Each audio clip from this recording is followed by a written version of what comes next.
South Carolina holding the Oregon State women fall just short in their quest for the Final Four. Thanks for joining us at 5. I'm John Adams. Orlando Sanchez is here with more on the Beavers' near upset of the top overall seed, Orlando. Yeah, just lots of Beaver pride today. Oregon State went toe-to-toe with the top overall seed at the dance, double-digit underdogs against South Carolina, and the Beavers held their own in the first half thanks to timely three-point shooting. OSU was down just 4 points heading into the locker room. But South Carolina's size and length caused all kinds of problems, stretching the lead to as much as 14. Oregon State could have folded. Instead, the Beavs stormed back. The trio of Tamia Gardner, Reagan Beers, and Donovan Hunter leading the charge. They got within 4 with under 4 minutes left. But Don Staley's team held on for the W, 70-58.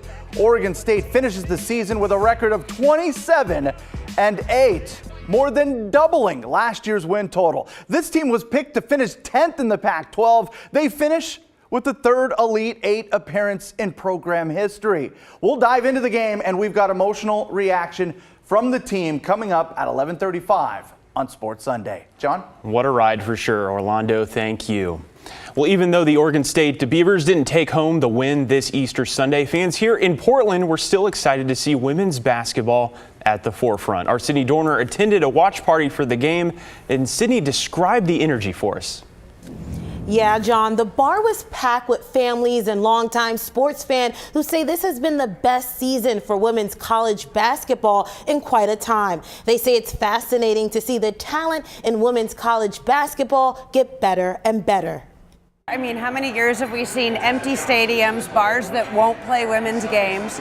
And I think now we're finally seeing that people watch women's sports. Thousands of eyes were glued to the TV screen this morning as Oregon State faced off with South Carolina in the Women's Basketball Elite Eight. Spirit of 77, a sports bar in Northeast Portland, seemed to be the place to be. I wasn't surprised at all walking in this place and seeing it packed. I've been here every day since the tournament started at 9-something in the morning every day, and the place has been packed, and I wouldn't expect anything less from this city. Women's basketball fans say it's not the norm to see the sport be the center of attention. Guys get all the time, women don't get it, but I think this proves that we deserve it. Going into the game, fans were skeptical OSU could take down the Gamecocks, who remain undefeated on the season. Even though the Beavers didn't win this game, fans say they definitely held their own. I think they played a great game. Their defense was fantastic. And I think Coach Staley was a little surprised with how well the Beavers did. South Carolina is advancing to the Final Four for the 4th year in a row. Beaver fans at the bar say they are just proud to see both teams make history. Guys wouldn't have a three-point shot.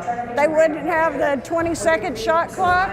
They need to understand we were the trailbreakers, and we're going to continue to do it. Sydney Dorner, KGW News.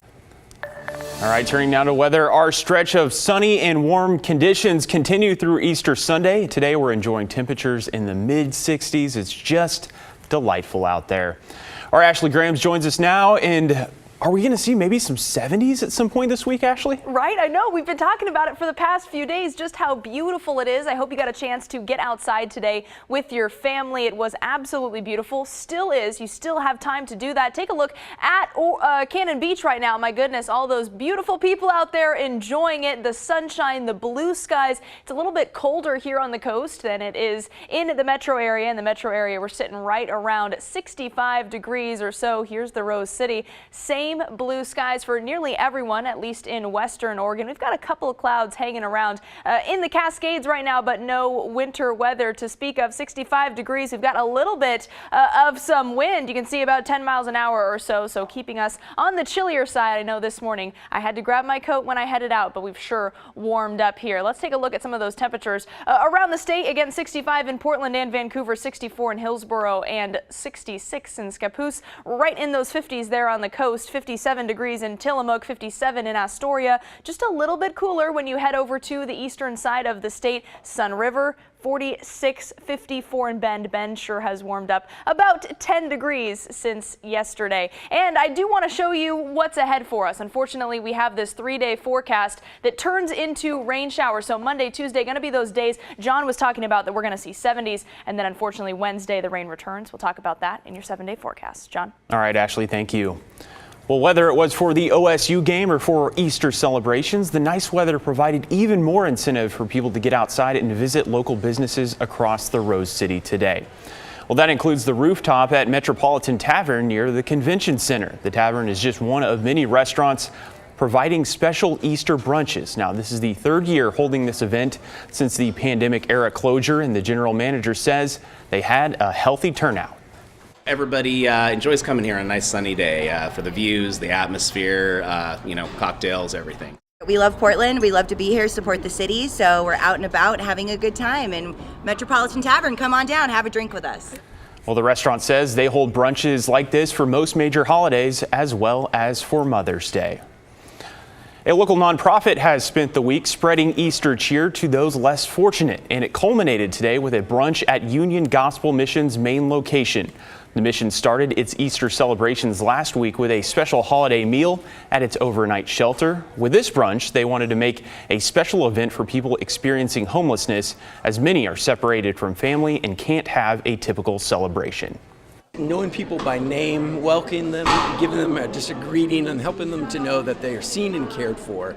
We've really enjoyed our volunteers doing an excellent job of serving them through the day and just kind of putting a special touch on Easter for them. Well, they expect to serve about 400 people today. The group also put together 500 baskets so that families in the community could also enjoy an Easter meal. Well, new details tonight surrounding a crash Saturday that left a child dead and others seriously hurt in Clackamas County.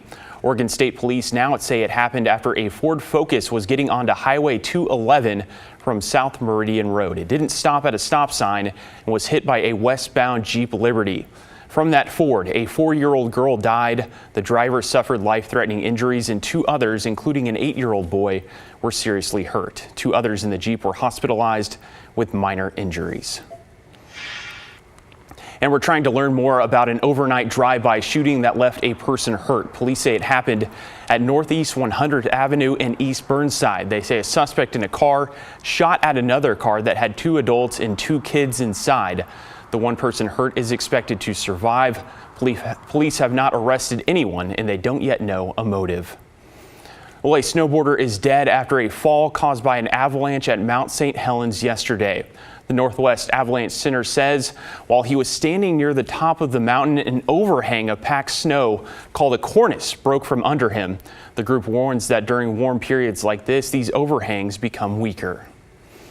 Well, little time remains for Legacy Health and Regents to agree on a new insurance reimbursement plan. Regents says the two are actively negotiating today with tens of thousands of patients in the middle, hoping for a resolution. They say they will help patients find alternative care if they can't reach an agreement. We'll continue to monitor any developments and update you on air and online. And if you're running studded tires on your vehicle, today is the last day for you to switch them out before facing fines. It's the deadline for both Oregon and Washington. ODOT says long-term forecasts don't extend the season this year. And after today, you could face a citation and a $165 fine. You can still use alternatives like traction tires or chains.